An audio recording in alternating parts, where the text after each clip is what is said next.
Hello everyone, এই নিয়ে এই বিষয়ে আমার একটা লাস্ট ভিডিও, এরপরে যে যাই বলুক আমি আর কোনো রিপ্লাই ভিডিও দেবো না। তোমরা নিজেরাই দেখো, এগুলো আমার পায়ে হয়েছে এক এক বছর এক এক জায়গায়, কখনো গাল কখনো পেট। আমার স্কিনে সমস্যা যেটা সবাই জানে, আমার গালে এক্সিমা হতো প্রত্যেক বছর শীতকালে, তার জন্য আমি প্রচুর ওষুধ খাচ্ছি, মলম লাগাচ্ছি। আমি এখনো মলম দেখাবো। দেখো, এই যে হচ্ছে সেই মলমগুলো যেগুলো আমি ব্যবহার করতাম, প্রথমে এটা আমি ইউজ করেছি, আমার কমতো না। তারপর ডক্টর যেটা লিখে দিয়েছিল, এইটা দুটো ইউজ করেছি, দেখতে পাচ্ছ অনেক আগে থেকেই এই সমস্যাটা হয়। এই দুটো ইউজ করেও কমেনি, লাস্টে আমার এটা ইউজ করে কমেছে। তো তোমাদের আমি প্রমাণ সহকারে, বাকি প্যাকেটগুলো নেই, সব তো আর কেউ জমিয়ে রাখে না, এসব প্রমাণ হিসাবে এই রয়েছে, তোমাদেরকে আমি দেখালাম। হয়েছে তো আমি যেহেতু পরিষ্কার, প্রথমে লাল হয় তারপরে ওরম দাগ হয়ে যায়। স্ক্রিনশটটা দেখো। আগের দিনের ভয়েসে বারবার বলছিল যে আমি পিসির বাড়িতে ছিলাম, এই হচ্ছে আমার পিসি। তুমি বললাম তোমার বাড়িতে ছিলাম কিনা? তোমার সামনেই ও ফোন করেছিল, আমার সামনে ফোন করেছিল, আমার পিসির সামনেই ও ফোন করেছিল। আর ও যেহেতু আমার বাড়িতে এসে আগে কয়েকবার খুব পরিমাণে ঝামেলা করেছে, যখনই আসতো তো উস্তুনার ব্যাপার, মানে ঝামেলা ঝগড়াঝাটি শুনতে শুনতে সেগুলো ভালো না লাগতে লাগতে আমার মা ওখানে কিছু কথা বলে ফেলে, যেমন আমার মেয়ে আমার বাড়িতে থেকে যা খুশি তাই করবে। এটাও আমি বলছি যে আমার মা এই কথাটা কেন বলেছে। তো এই আমার বাড়ির সিংহাসন ঠাকুর রয়েছে, আর এই এখানে আমি আমার হাত রেখে বললাম আমি কোনো ছেলের সঙ্গে রাত কাটিয়ে আসিনি, আমার গলায় কোনো লাভ বাইট ছিল না। তো বন্ধুরা, back to back controversy video, back to back video কিন্তু এখন ভাইরাল যাচ্ছে। প্রথমে হলো মিথিদির মা, তারপরে হচ্ছে উজ্জ্বল দা, তারপরে হচ্ছে তুলিকা দিদি, তারপর আবারও উজ্জ্বল দা, তারপর আবারও কিন্তু রিপ্লাই ভিডিও দিল কিন্তু তুলিকা দিদি। রিপ্লাই দিয়ে ভিডিওতে কি কি জানিয়েছে, তার হাতের প্রবলেম, তার অ্যালার্জির প্রবলেম, সে এমনকি তার ঠাকুরের কাছে হাত দিয়েও তার ঠাকুরের নামে প্রতিজ্ঞা করে বলছে যে আমি কোনো ছেলের সাথে রাত কাটাইনি। সো চলো বন্ধুরা, ভিডিওটা যদি সত্যি বিশ্বাস না হয় তাহলে আমি শেয়ার করছি, আগে দেখে না, তারপরে কিছু কথা ডিসকাস করছি। ওকে, লেটস স্টার্ট। এই নিয়ে এই বিষয়ে আমার একটা লাস্ট ভিডিও, এরপরে যে যাই বলুক আমি আর কোনো রিপ্লাই ভিডিও দেবো না। কিন্তু আমার আগের ভিডিওতে কিছু জিনিস জানানো হয়নি, তোমরা এখন অনেকেই কমেন্ট করছো যে মেন পয়েন্টগুলো তুললে না। তো হ্যাঁ, আমি সেটা এখন তোমাদেরকে জানাবো। তার আগে বলে দিই, তোমরা অনেকেই কমেন্ট করছো যে আমি আগের ভিডিওটা প্রথমে ডিলিট কেন করেছিলাম। তার কারণ হচ্ছে এইসব ঝামেলাগুলো তো অনেকদিন আগের। তো তার কালকে রাত্রেবেলা একটা মেয়ে আমায় ফোন করে, পার্সোনালি ফোন করে বলে যে দিদি ভাই আমার ফ্যামিলিতে খুব অশান্তি হচ্ছে, আমার ঝামেলা হচ্ছে, আমারও বিয়ে ঠিক হয়ে গেছে, তুমি এরকম ভাবে ফেস রিভিল করে দিলে। তো আমি সেটা মনে করে, আর তো জানোই স্ট্রাইক খেলার খুব বাজে একটা খেলা শুরু হয়েছে এখন। তো সেসব কারণে আমি সেই ভিডিওটা প্রাইভেট করে দিই, পরে আবার ব্লার করে তারপরে ভিডিওটা আপলোড করি। এটা হচ্ছে মেন কারণ। দ্বিতীয় হচ্ছে, তোমরা যেটা বলছো যে ও যেটা মেনশন করেছে যে আমার গলায় লাভ বাইট ছিল, আমি অন্য ছেলের সঙ্গে রাত কাটিয়ে এসেছি, নাকি সারাদিন অন্য ছেলের সঙ্গে ছিলাম। প্রথম কথা, এটা হচ্ছে একটা ফেক। আমার স্কিনে প্রবলেম আছে, সেটা আমার ছোটবেলা থেকে যারা আমায় চেনে তারা জানে। আমার এক্সিমার সমস্যা, আমি তোমাদেরকে এটারও প্রমাণ দেবো। তোমরা নিজেরাই দেখো, এগুলো আমার পায়ে হয়েছে এক এক বছর এক এক জায়গায়, কখনো গাল কখনো পেট। আমার স্কিনে সমস্যা যেটা সবাই জানে, আমার গালে এক্সিমা হতো প্রত্যেক বছর শীতকালে, তার জন্য আমি প্রচুর ওষুধ খাচ্ছি, মলম লাগাচ্ছি। আমি এখনো মলম দেখাবো। দেখো, এই যে হচ্ছে সেই মলমগুলো যেগুলো আমি ব্যবহার করতাম, প্রথমে এটা আমি ইউজ করেছি, আমার কমতো না। তারপর ডক্টর যেটা লিখে দিয়েছিল, এইটা দুটো ইউজ করেছি, দেখতে পাচ্ছ অনেক আগে থেকেই এই সমস্যাটা হয়। এই দুটো ইউজ করেও কমেনি, লাস্টে আমার এটা ইউজ করে কমেছে। তো তোমাদের আমি প্রমাণ সহকারে, বাকি প্যাকেটগুলো নেই, সব তো আর কেউ জমিয়ে রাখে না, এসব প্রমাণ হিসাবে এই রয়েছে, তোমাদেরকে আমি দেখালাম। হয়েছে তো আমি যেহেতু পরিষ্কার, প্রথমে লাল হয় তারপরে ওরম দাগ হয়ে যায়। স্ক্রিনশটটা দেখো। তো তোমরা স্ক্রিনশট দেখে নিলে, আমি এখানে প্রথম প্রমাণ দিলাম যে আমার গলায় কোনো লাভ বাইট ছিল না, আমি কোথাও কারোর সাথে যাইনি। আমি ভগবানের দিব্যি দিয়ে বলছি যে না, আমি ওসব কোনো কিছু করিনি। তো এটা আমার উপর একদম বাজে একটা অ্যালিগেশন লাগানো, যে অ্যালিগেশনের জন্য আমি মানহানির মামলা পর্যন্ত করতে পারি। কিন্তু যাই হোক, প্রথম কথা এই হচ্ছে আমার পিসি। আসো সামনে। আমার পিসি আগের দিনের ভয়েসে বারবার বলছিল যে আমি পিসির বাড়িতে ছিলাম, এই হচ্ছে আমার পিসি। তুমি বললাম তোমার বাড়িতে ছিলাম কিনা? তোমার সামনেই ও ফোন করেছিল, আমার সামনে ফোন করেছিল, আমার পিসির সামনেই ও ফোন করেছিল। আর ও যেহেতু আমার বাড়িতে এসে আগে কয়েকবার খুব পরিমাণে ঝামেলা করেছে, যখনই আসতো তো উস্তুনার ব্যাপার, মানে ঝামেলা ঝগড়াঝাটি শুনতে শুনতে সেগুলো ভালো না লাগতে লাগতে আমার মা ওখানে কিছু কথা বলে ফেলে, যেমন আমার মেয়ে আমার বাড়িতে থেকে যা খুশি তাই করবে। এটাও আমি বলছি যে আমার মা এই কথাটা কেন বলেছে। তার কারণ হচ্ছে, আমি যখন ওই বাড়িতে ছিলাম, সে রাত্রি 1:30 নেই 2টো নেই মেলায় চলে যাচ্ছে, ঘুরতে চলে যাচ্ছে, যেখানে খুশি চলে যাচ্ছে, সারা দিন বাড়ি থাকতো না, ফোনে ফ্রি ফায়ার খেলতো, অন্য মেয়ের সাথে কথা বলতো। এগুলো ওর বাড়ির লোক জানতো, এমন না যে একদমই কেউ কিছু জানতো না। কিন্তু ওর মা কখনো সেরকম জোর দিয়ে বারণ করেনি, বা বারণ করলেও শুনতো না। সেই ঝামেলাগুলোর কারণে যেহেতু ঝামেলা হচ্ছিল, তো আমার মা ওই পয়েন্টে রাগের মাথায় কি বলবে বুঝতে না পেরে ওই কথাটাই বলেছে, আমার মেয়ে আমার বাড়িতে থেকে যা খুশি তাই করুক।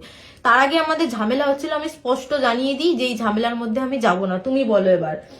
যখন ও ফোন করে আমি তো বললাম যে না আমি আজকে বাড়ি আসবো না, কিন্তু আমি তো তোমার বাড়ি বসে, আমার বাড়ি বসেছিল, তখন আমি বলি যে আমি বাড়ি আসবো না। তারপর সন্ধ্যা হতে আমি আর পিসি দুইজনে মিলে বাড়িতে আসি, আর সঙ্গে সঙ্গে ও ঢুকেছে, কিছুক্ষণের মধ্যে সঙ্গে সঙ্গে সঙ্গে কিছুক্ষণের আমরা বাড়িতে মধ্যে পৌঁছাতেও পারিনি, ও ঢুকে গেছে। ও ঢুকেছে, আর ঢুকেই ঝামেলা শুরু করেছে। আর আমরা কি জানতাম ও রেকর্ডিং অন করছে? না, আমরা জানতাম না যে রেকর্ডিং করছে বা কিছু, কারণ ও খুব ভালো মতন জানতো আমার কাছে কিছু প্রুফ আছে, কিছু প্রমাণ আছে, কিছু রেকর্ডিং আছে, সেগুলো আমি দিতে পারি। তো ওর নিজের সাক্ষীর জন্য জাস্ট ওই ভয়েস রেকর্ডটা ছিল। আমার গলায় কোনো লাভ বাইট ছিল না, আমি কোনো কারোর সাথে রাত কাটাতেও যাইনি, আমি দিন কাটাতেও যাইনি, আমি ওসব কিছু করিনি। প্রথম কথা হচ্ছে এটা। আর সে যদি আমায় এতই ভালোবেসে থাকতো, সে ভিডিওর মধ্যে খুব সুন্দর করে বলছে যে এত কিছুর পরে আমি মেনে নিতে পারছি। আচ্ছা তুমি কি পুরুষ মানুষ নও? তুমি কি কাপুরুষ?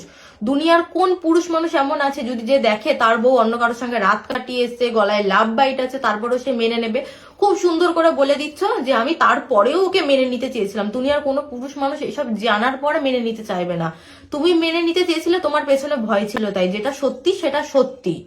তারপরেও তুমি অপেক্ষা করনি। আর এই যে কথাটা আসছে না যে আমাদের 2 বছর আগে ডিভোর্স হয়ে গেছে, আমাদের 2 বছর আগে ডিভোর্স হয়নি, আমাদের ডিভোর্স ফাইনাল হয়েছে। আমার কাছে কাগজপত্র রয়েছে, ডিভোর্সটা ফাইনাল হয়েছে। এবার মার্চ মাসের কয় তারিখে হবে, হয়তো 5-6 তারিখের পরে, এই মার্চ মাসে গিয়ে আমাদের ডিভোর্সটা ফাইনাল হয়েছে।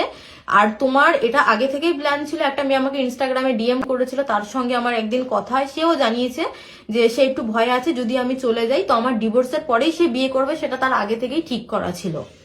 তো ডিভোর্সটা হবার অবধি অপেক্ষা করছিল। ডিভোর্সের পেপারটা যে এসছে মাত্র 15 দিনও হয়নি, 6 থেকে 7 দিন হলো আমি ডিভোর্সের পেপারটা হাতে পেয়েছি, আমার বাবা নিয়ে এসছে।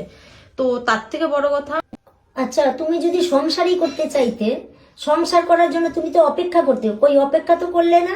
তোমার মা দুদিনের মধ্যে কেন পার্টির লোক নিয়ে এসে হাজির হলো? ঝগড়া হয়েছে ওর মধ্যে, তোর মধ্যে, তোমার মধ্যে, কিন্তু দুজনের বন্ডিং তো দুজনে মানিয়ে নিতে পারলে না কেন? তাহলে মা বোনকে নিয়ে, পার্টির লোককে নিয়ে কেন চলে এলে বাড়িতে? হ্যাঁ পার্টির লোকের কেন, তোমাকে পার্টির লোক টাইম দিয়েছিল 3 মাস, কই 3 মাস তো মানলে না। 3 দিনের মাথায় এসে বাড়িতে কেন ক্যাচাল করলে? 3 দিনের মাথায় এসে ক্যাচাল করলে, তারপরেও তোমাকে মেনে নিয়েছে, তারপরে ও সব করেছে। আমি যে তোমার মাকে আমার বাড়িতে নিয়ে গিয়ে বুঝালাম যে আপনি 2 দিন থাকেন, 2 দিন থেকে আপনার বৌমাকে আপনি বুঝিয়ে নিয়ে যান, তোমার মা এখানে থাকতে স্বীকার হলো না কেন? কারণ তোমার মার ইচ্ছে ছিল, 2 দিন থাকলো না। যেদিন পার্টির লোক নিয়ে এলে তোমার মাকে এত টানাটানি করলো। আমাকে নিয়ে আমি এসব কথা তুলতামই না। যখন বললো যে আমি একা একাই ডিভোর্স দিয়ে চলে এসেছি, আমার এই পয়েন্টটা অনেক খারাপ লেগেছে যে একা একা একতরফা কোনো কিছু হয় না। আমি একা একা ডিভোর্স দিয়ে আসিনি। যেদিন বাড়িতে আসে ঝামেলাঝাটি হয়, তখন আমার শাশুড়ি মা যিনি ছিলেন তাদেরকে সবকিছু জানানো হয় যে রাত্রেবেলা আমাদের মধ্যে ঝামেলা হয়, লাথি মেরে খাটের থেকে ফেলে দেয়। সেসব বলার পর বলে ওদের দুজনের মধ্যে কি হয় একটু একটু ওরকম, মানে সেটা বড় কোনো ব্যাপার নিল না। আমার মা তখন বলেছিল যে দিদি আমি তো আগেই জানিয়ে নিয়েছিলাম যে একটু নিজের মেয়ের মতন দেখবেন, কারণ আমার বয়সটা তখনও খুব বেশি ছিল না। তো সেই মুহূর্তে তখন বলেছিল হ্যাঁ কিন্তু যতই হোক নিজের মেয়ে তো আর নয়, এরকম ভাবে একটা কথা বলা হয়েছিল ওই সময়। আমার মা বিয়ে ঠিক করার আগে, আমাদের তো প্রেম করে বিয়ে হয়েছিল, তখনও বলেছিল একটু নিজের মনের মতন দেখবে। কিন্তু ওনার পয়েন্ট এটাই যে নিজের মেয়ে নিজেরই হয়, আর বৌমা বৌমাই হয়। তো এখন তুমি যতই বলো আমি লক্ষ্মী ছিলাম, আমাকে লক্ষ্মী কখনো মনে করা হয়নি, এটা হচ্ছে তার সবচেয়ে বড় কথা। আর এখন একটা বদনাম দেওয়ার জন্য অনেক কথা আসছে, কিন্তু আমি ঠাকুর, আমি ভগবানের দিব্যি, আমি তো মানুষে বিশ্বাসী না, আমি ভগবানের বিশ্বাসী, তাই আমি তোমাদের প্রুফ দেবো। তো এই আমার বাড়ির সিংহাসন ঠাকুর রয়েছে, আর এই এখানে আমি আমার হাত রেখে বললাম আমি কোনো ছেলের সঙ্গে রাত কাটিয়ে আসিনি, আমার গলায় কোনো লাভ বাইট ছিল না। আমি এইসব ভিডিও বানাতাম না, কিন্তু অনেক মানুষ আমায় কমেন্ট করছে যে লাভ বাইট নিয়ে মেন কিছু বললেই না, যেটা সত্যি নয় সেটা আমি তখন তুলে ধরতে পারিনি। কালকে রাতে আমি রাগের মাথায় ভিডিওটা অন করে বসেছি, আমার পিসিও ছিল না। আমার পিসি সমস্তটা জানে, ওই ভিডিওর মধ্যে বারবার বলছে আমার বাড়ি ছিল আমার বাড়ি ছিল, কিন্তু ও নিজের মতো রেকর্ডিং করবে বলে যা খুশি তাই বলে দিচ্ছিল একা একা। ওই সময় আমার ভুল হয়ে গেছে, আমি এরম বলেছি। কারণ হচ্ছে ও অন্য একটা মেয়ের সাথে কথা বলতো, সেটা যখন ওর বাড়িতে আমি জানাই, ওর মা ওই সেম কথা বলেছিল, বন্ধু হিসাবে বলে ফেলেছে। আচ্ছা কোনো মানুষ তো বন্ধু হিসাবে রাত্রি 1টা-1:30টার সময় বাথরুমে গিয়ে ভিডিও কলে অন্য মেয়ের সাথে কথা বলে না, তার বউ যখন শুয়ে আছে। আমাদের বিয়ের কিছুদিন পর থেকে আমাদের দুজনের কম্বল আলাদা, ও আলাদা কম্বল নিয়ে শুতো, আমি আলাদা কম্বল নিয়ে শুতাম। কম্বলের ভেতরে ঢুকেও এইসব মানুষ, মানে অন্য মেয়েদের চ্যাট করতো, এসব ঝামেলাঝাটি অনেক কথা। এসব বলতে গেলে এখন হয়তো শেষ হবে না দিনকাল, তো সেসব আমি আর তুলছি না। কিন্তু আমার উপর বাজে অ্যালিগেশন লাগিও না, আমি ওসব কিছু করিনি, তোমার মনে ভয় ছিল, তুমি তাই রেকর্ডিং করেছো, তুমি ওরম ভাবে রেকর্ডিং করতে করতে করতে করতে এসছো, কিন্তু আমার পিসি ওখানে আরো অনেক কিছু কথা ছিল, তুমি সেগুলো বলোইনি। যেমন হচ্ছে তুমি আমায় অত ভালোবেসে থাকলে তুমি ওই 3-4 দিনের মাথায় ওরম ডিভোর্স করে লাফাতে পারতে না। বিয়ের পর থেকেই তুমি আমায় ইনডাইরেক্টলি বলতে থাকো ডিভোর্স দে, ছেড়ে দে। তার থেকে যখন পার্টির লোকজন নিয়ে আসে তার পুজোর 3 মাস আগে থেকে ঝামেলা হওয়া শুরু হয়। তখন পার্টির লোক থেকে আমাদের পাড়া থেকে এক কাকা জানায় যে ও এখনো এখানে 3 মাস না 3 মাস এখানে থাক, তারপরে যদি ওর মন ঠিক থাকে তারপরে ও যাবে। যেহেতু আমি সবকিছু জানিয়েছিলাম যে আমার উপর এই ঝামেলা হয়, এই অত্যাচার হয়, কিন্তু ওরা কদিন ওয়েট করেছিল, তারপর 3 দিনও ওয়েট করেনি, 3 দিনের মাথায় এসছে। 3 দিনের মাথায় এসছে। তাহলে তোমরা বুঝে নাও, আমি জাস্ট এটুকুনি জানাচ্ছিলাম আমার উপর খুব বাজে এলিগেশন লাগানো হয়েছে, আমি যেগুলো করিনি সেগুলো দয়া করে আমার নামে না ছড়ানো।